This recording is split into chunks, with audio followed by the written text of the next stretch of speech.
Picture this. Your CEO walks into your office on a Monday morning and says, "We need to launch a new customer service platform by next quarter." You're in charge. Exciting, right? But wait, where do you even begin? If you're feeling a mix of excitement and panic right now, you're not alone. Today, I'm going to show you how to transform that overwhelming moment into a clear path forward through masterful project initiation. Let me tell you about Sarah, a project manager who learned this lesson the hard way.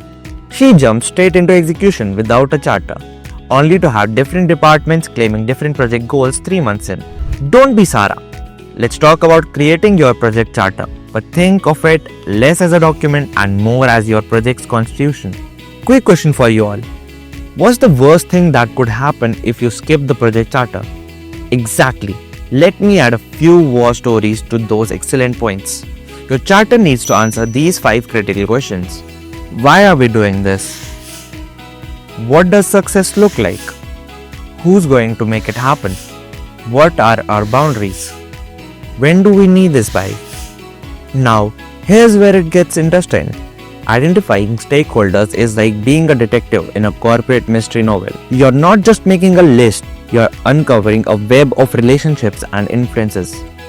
Here's a controversial statement. The success of your project depends more on what you say no to than what you say yes to.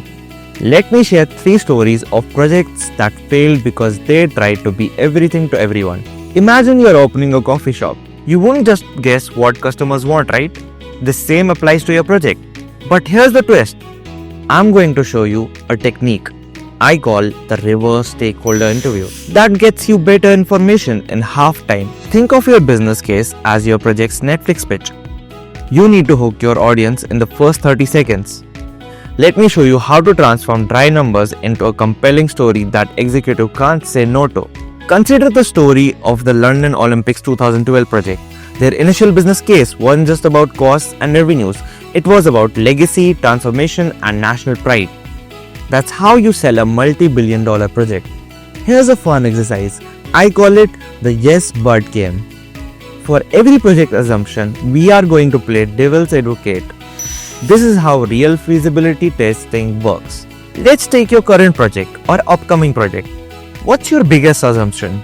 Now let's all be positive pessimists and test that assumption. Remember, projects rarely fail at the end. They fail at the beginning. But here's the good news. You are now learning the tools to prevent that. Let me leave you with a tale of 2 projects, Project A and Project B.